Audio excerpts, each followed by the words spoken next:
Hi everyone, and welcome to episode 281 of the Mighty Whites podcast. I'm Jack, as always, joined by KC. Now that. First things first, sorry we haven't been about. I know that will have affected dozens of you.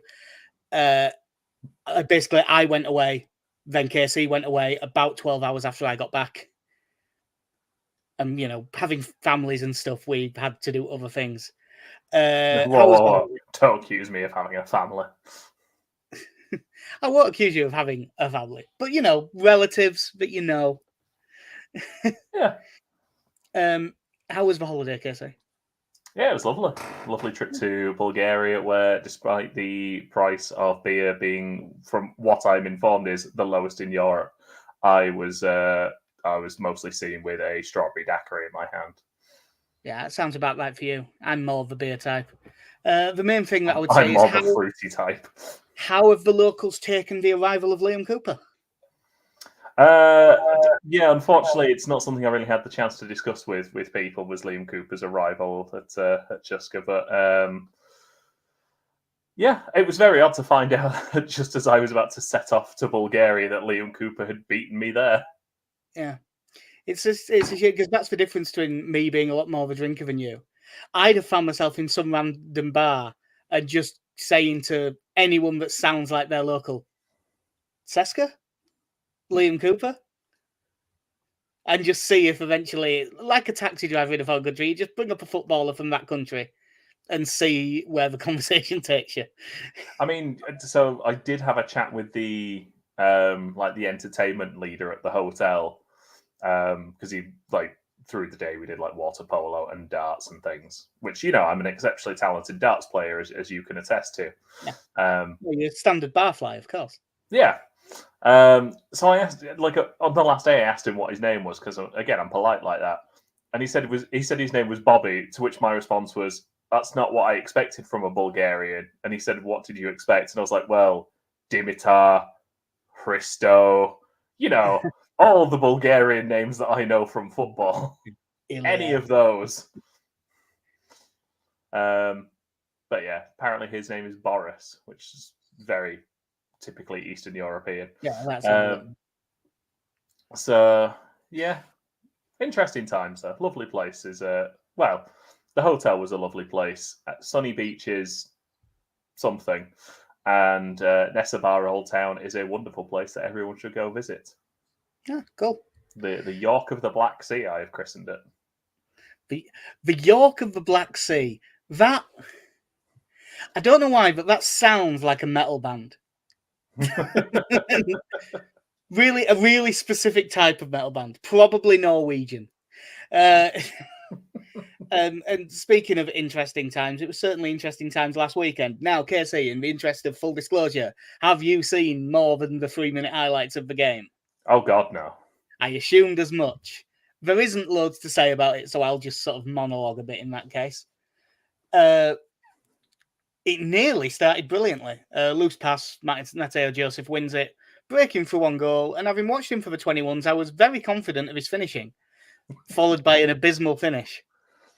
But I'm not going to fucking tear him to bits. Well, players do it. It happens. It's not like there's a huge long track record of him missing easy chances, so you're not going to get on his back. But it was a terrible finish. He really channeled his inner Brendan Aronson on that one from the opening day. Again, I think it was how wide it went. It wasn't like, if it had glanced the post, I could have sort of lived with it. You just went, oh God.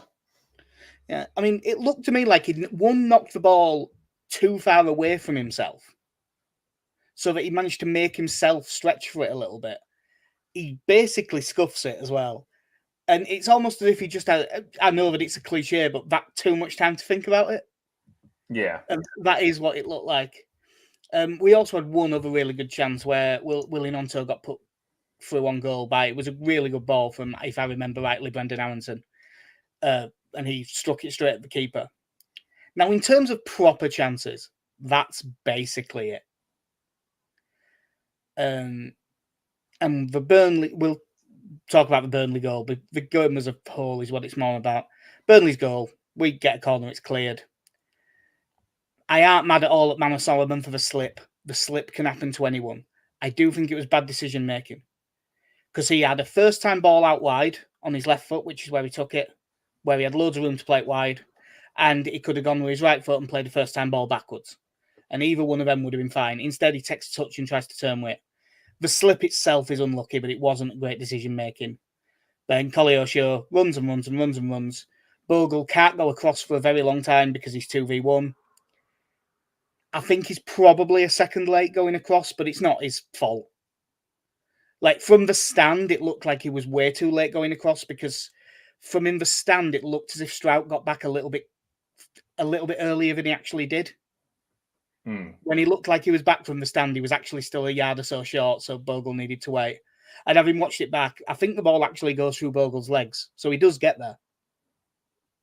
So he's just a bit unlucky. The main problem isn't giving away a sloppy goal, as annoying as it is, and as much of a Leeds United thing as it was to do to concede that goal. The first half is a little bit unlucky. 2 big chances, miss them both. They score one when a player falls over. The second half is where the trouble was. We were god awful. Like, it was such a shit game of football this second half. Burnley were completely content to let Leeds have the ball, and Leeds were completely content to do fuck all with it. Oh, it's the West Brom game. It was a bit like that, yeah. They were just... We never... I mean, I know that...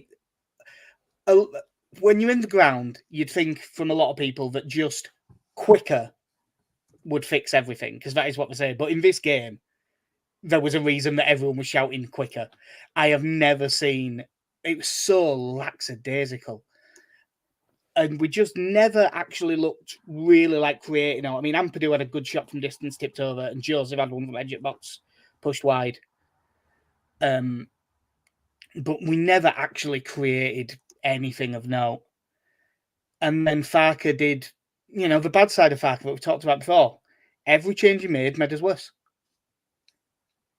I mean, we ended up with the 3-1 fuck it formation again.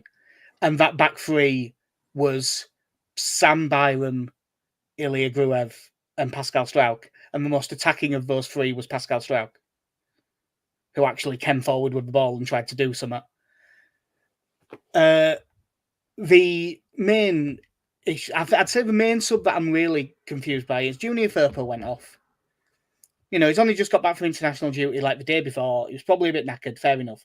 We're 1-0 down in a game, and you take Firpo off for Byram.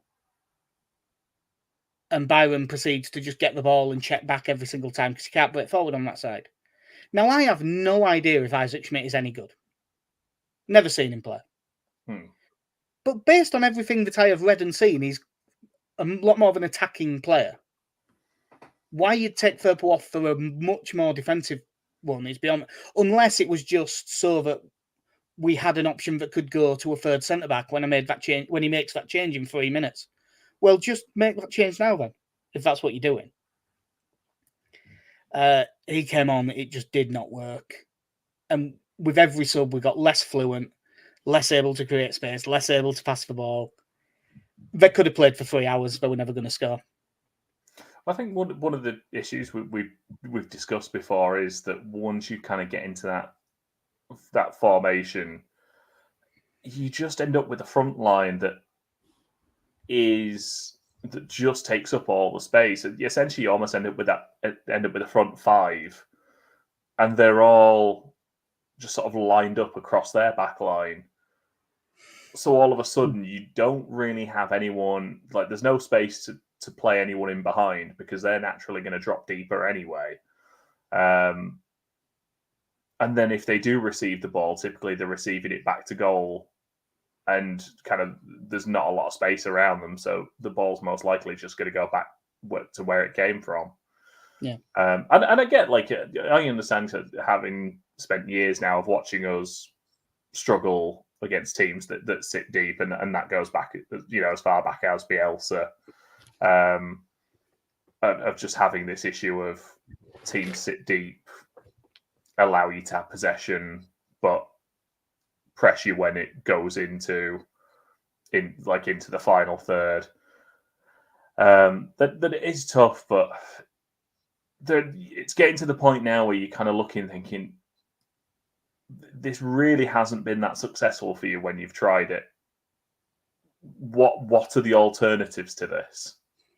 Like what else can we try? Can we try, instead of having wingers that cut inside, can we have wingers that stick to the touchline where there might be a bit more room to try and beat a fullback? Yeah, try and beat a fullback and get a cross in. I'm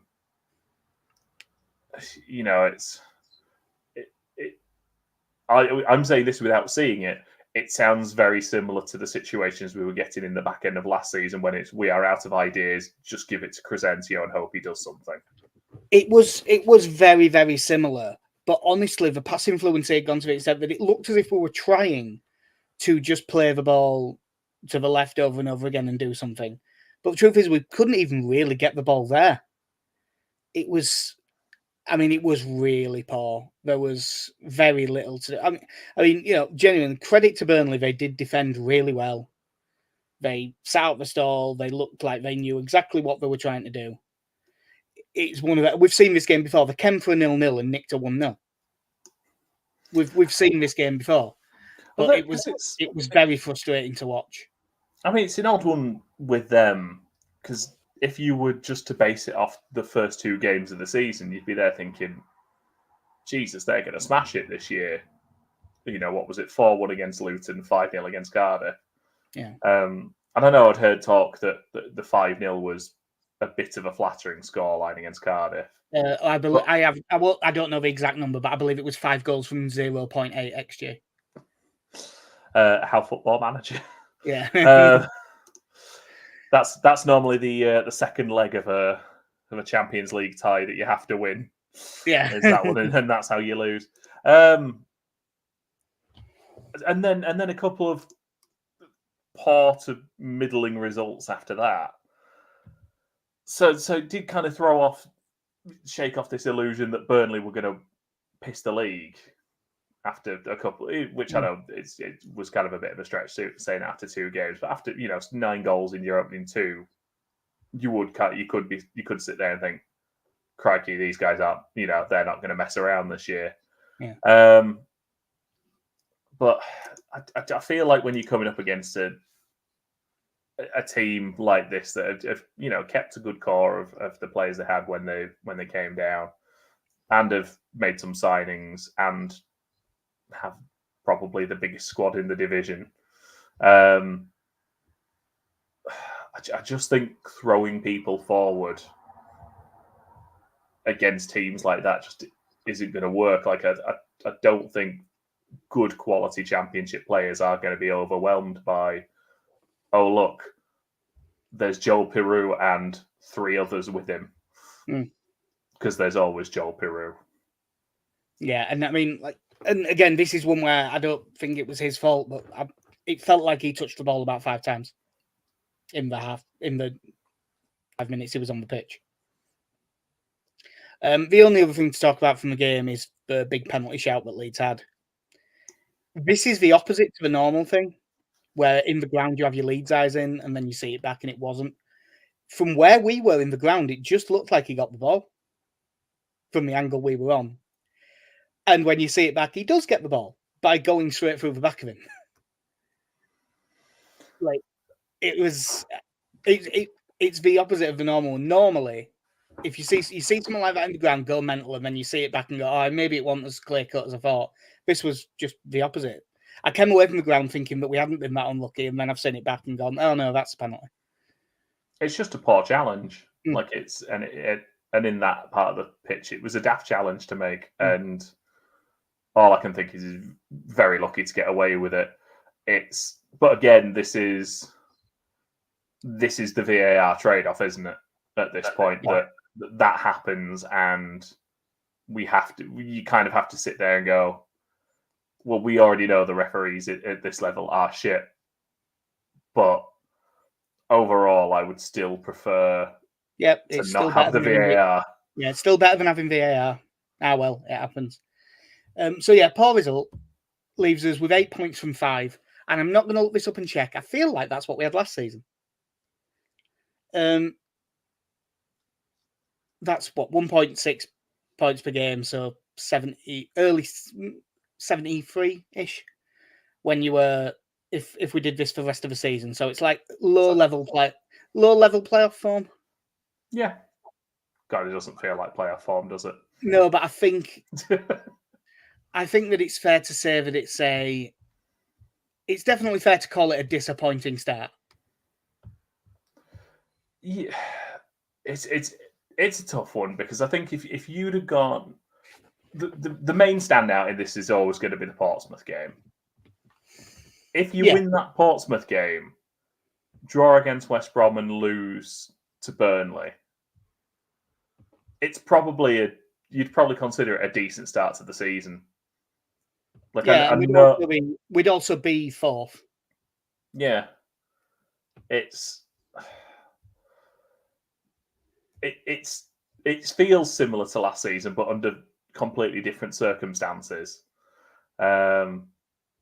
It is a difficult one.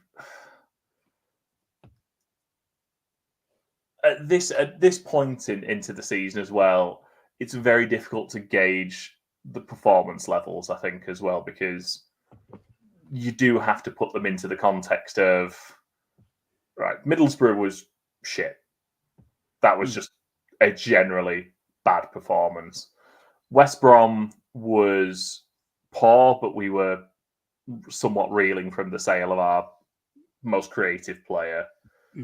Responded to that with a couple of wins, and then have lost to a team who will be one of the favourites to go back up. Yeah. Albeit in a fairly disappointing manner in the second half.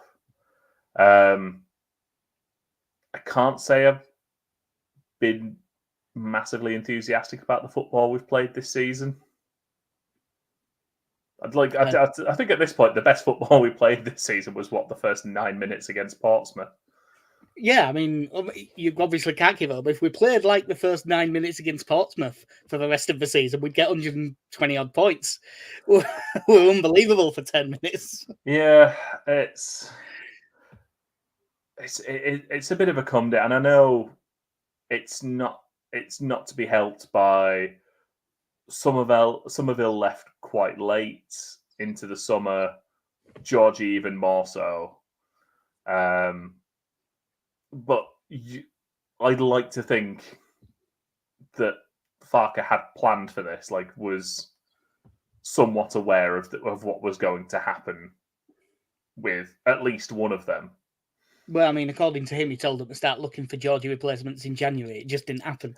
Yeah, and I know we've kind of missed the boat for the Angus Kinnear interview, and that there's plenty of places you can find sort of dissections of that. There is an extent I agree on trying to find a quality number 10 is gonna cost you. I somewhat understand that. It does make you think that if you only have one, you should probably be planning ahead, at least 6 months ahead for something like that. But anyway,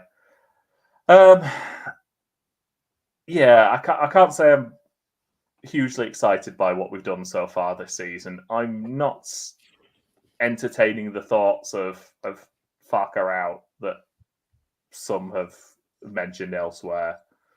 No, but I mean, I absolutely disagree with the people that are saying sack him. The thing that I'll give him is it is the exact same issues. So I will give him that he doesn't appear to have learned from his previous errors. And his inability to change a game is really frustrating. So I can understand being pissed off with him. I mean, if you'd have asked me 5 minutes after the Burnley game, I'd have gone, fuck it, whatever. Because I was fuming with him too. But there's been a little bit of an overreaction, but we have seen it before that. And yeah, you lose to Cardiff, who have been, and there's no way around this, god awful. 1 point from 5 games, which is a draw with Swansea. The manager apparently nearly got sacked before this game, which should give you confidence. But as a Leeds fan, you go, that sounds like a game we'll lose. Yeah. It very much smacks of a 1-0 header from a corner. And from Farke's press conference, Dan James is definitely out, and he'll be out until the next international break by the sounds of it. But there's major doubts over Roden, Solomon, Rothwell, and Firpo, with Bamford and Verba back in training. If they were to be all out, do you go back? Do you go to Ampadu and Strauch and play Gruev and Tanaka?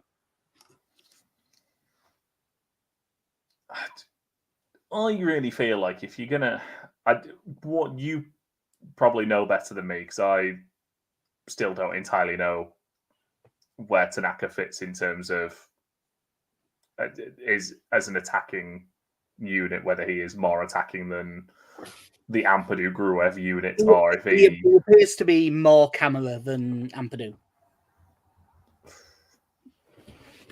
I mean, I'd like to be honest, I'd like to think if everyone was fully fit, that you'd go into Cardiff looking to play a more attacking central midfielder. Yeah. If you went into that game and you're playing Gruev and Ampadu, I would be thinking that's quite negative. Mm. You know, so I think it's either Tanaka or Rothwell. One of those two comes in. Yeah. And as there's been an injury doubt of a Rothwell through the week, and Tanaka has generally come on before.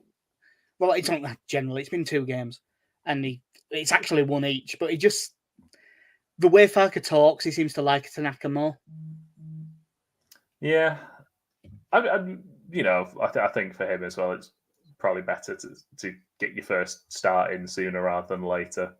Yeah, and as we know, getting thrown in for your first start away at Cardiff never goes wrong for anybody and doesn't lead to you being shipped out on loan and having your career rescued by an Argentinian. Listen, if that's what's going to happen, if that full arc plays out because of Tanaka making his first start away, you'd at actually Cardiff, take that a bad year to get. I'm okay with that. Yeah, long term, I would settle for that. Yeah, I think you probably look at it. I am intrigued as to where sort of long term where we see Ramazani fitting into this team. I think he's going to start this one because they said the biggest doubt was over Solomon. He was like the most doubtful. So I think Ramazani's going to start this. Whether he plays on the left or the right, I don't know. Because obviously Solomon's been playing on the left. But I feel a bit sorry for Nonto on that front. Just getting moved around. Just keep, his best position is on the left. And as the player who's been here for the most time, you'd think he'd be the man in possession. But it doesn't seem to be the case. And I know he's kind of dropped back down to the 21s, but a man who has a good handful of Italian senior caps. I'm sure I read something on Twitter earlier that he's got 13.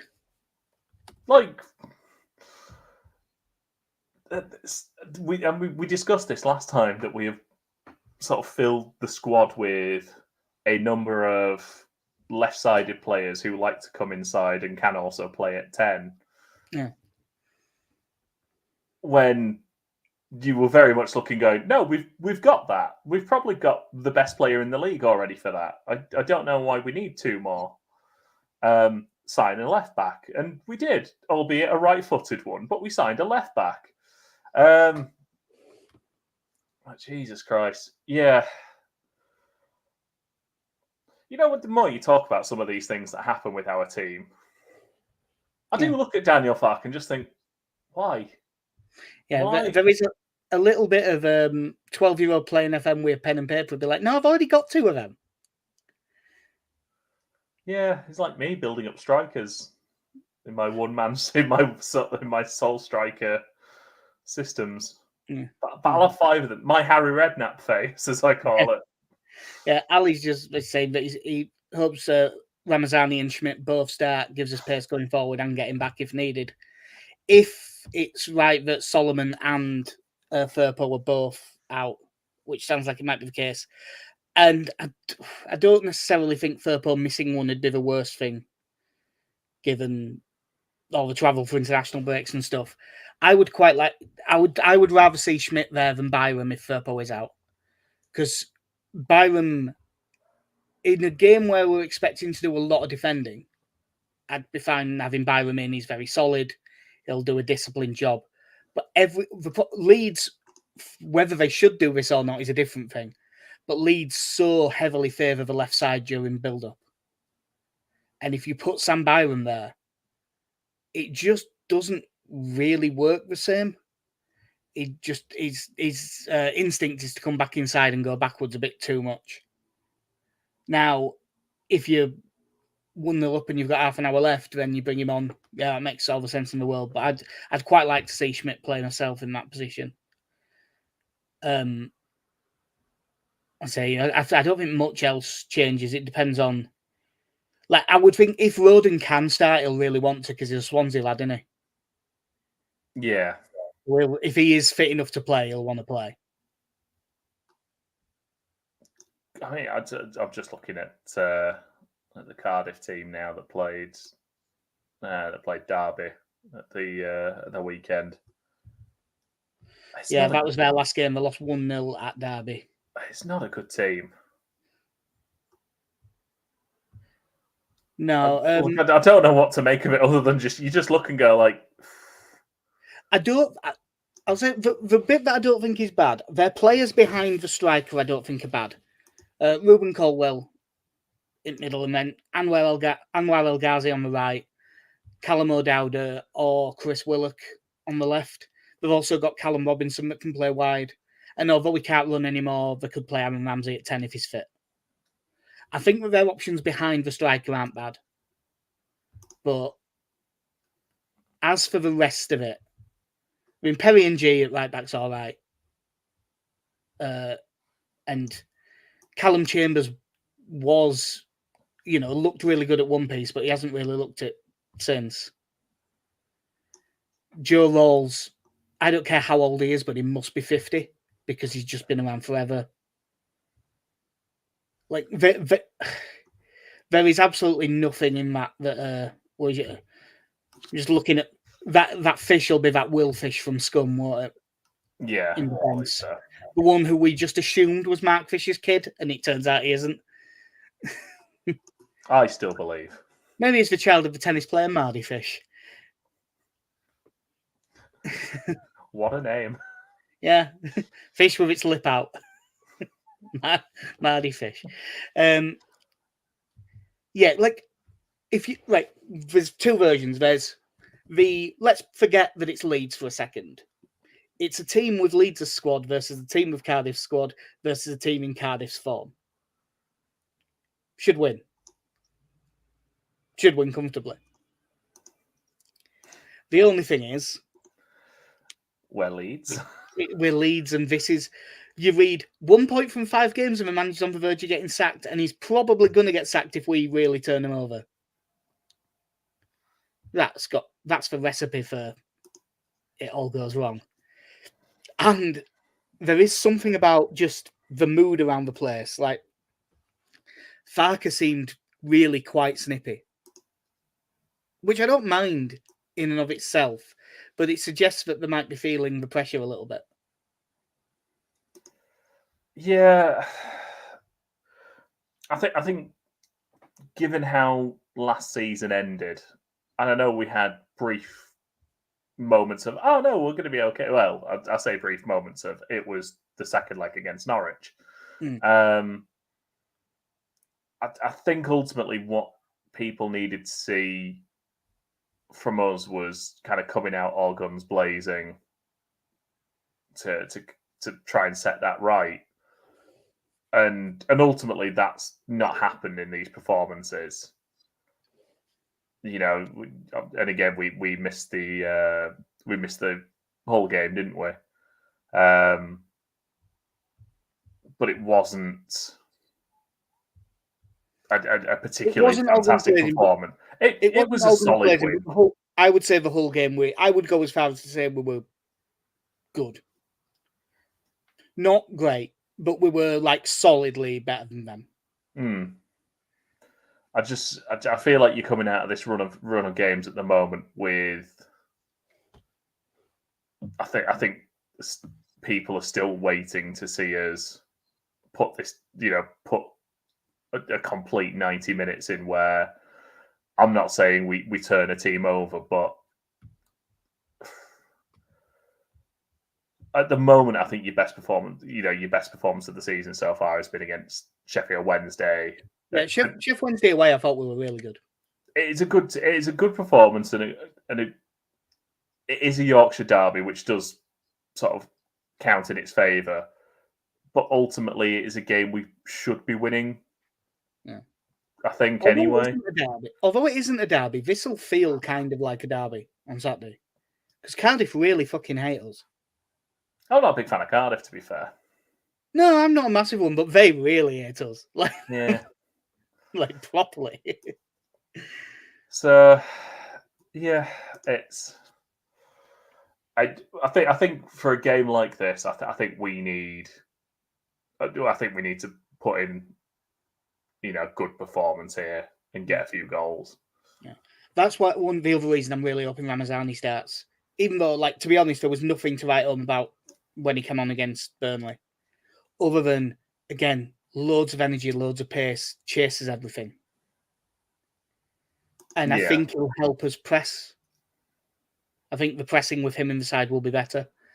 And I want us to really get onto these and harry them. Because they're the sort of side and they've got a bit of a capitulation in them. If you can have a really good 20 minutes, you can have the game dead. It can be a bit like, Swansea away last season, where they just let us play and it was 3-0 after in no time and the game was dead. And we could really do with one of them. Yeah, I think again what I think I'm a little bit worried about is that we're going to do. I shouldn't say worried. Worried is the wrong word, but I don't want us to have like the Huddersfield performance where it was fantastic 45 minutes and then it was chill out for 45 minutes. I'd quite like to see us get at a team for 90 minutes. Yeah. And I know Farke seems to have this inbuilt thing of, no, if we're leading, we need to rest and conserve energy. But looking at how the end of last season worked, fuck that. That clearly didn't work. Unless they were in energy saving mode for the last third of the season. Because I think you could make a real statement tomorrow against these. Yeah, a statement win would really help the mood of the fan base, I think. Yeah, I think if you come away from this with a 2-0 win, I think there'll be some people who will be quite disappointed by that. I'll tell you right now, I won't be. If we get a 2-0 win, I'll be delighted. Look, I'm always happy if we win, but I think it again depends on the performance. But I'm looking at how these have played so far this season, and I think what we need to see more than anything is that we're creating good chances.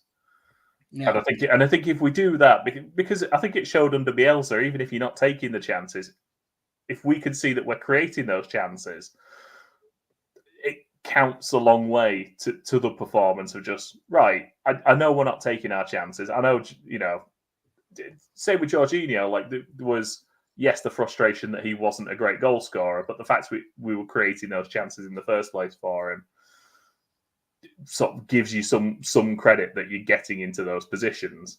Yeah, that was the big issue with the Burnley game. Like, I can't remember the exact numbers, but it was something like we had 17 shots and his XG was like 1.1. And when you think how much of that is that Joseph chance and Mononto chance, yeah, it means we've had like 13 shots for 0.4, which means all of them weren't even chances; they were just pot shots, and we can't afford to be like that. I would love us to like rip through these and and have Cardiff fall apart a bit under the pressure and stuff. But I think they're just going to stick 10 men behind the ball and defend deep because it works against us. And I'm going to be optimistic and say that we win 1-0 despite that. I'm going to say we win. I'm going to say 3-0. 3-0. So you're more in tune with Connie's got 2-0, and both Alex and Benny have gone for 4-0. They're thinking, and from the messages that I got off both of them, it is much more to do with Cardiff are shit than us being good. Yeah. There's a thing that Ali has mentioned here, and it's true. That I will just. We need to stick balls into the box hard and low. We're bound to get some rebounds go our way in the box. I don't know if we'll get the rebounds and stuff, but that was a frustration. There was a little bit of the, and you know when a winger beats a player and then they'd like try to do it again. There was a little bit of that, or they'd beat a player and then check back and play a pass. And you're like, no, you've done the hard bit. You've got past him, drive at him, and that was one of the frustrations. And it was a thing with Solomon. I bet Solomon probably completed every take on that he did in that game, but they didn't actually lead to anything because he just would beat him and then go backwards and pass it anyway. So hopefully we can be a little bit more direct. I think that being a bit more direct will help. Is there anything else we need to talk about before we get going, Casey? No, I think we've covered it all there. Cool. Nice one. And yeah, we were. For it's worth just in the comments, I was saying, Largy will be brilliant. Schmidt 2, 4-0. Well, that'd be nice, wouldn't it?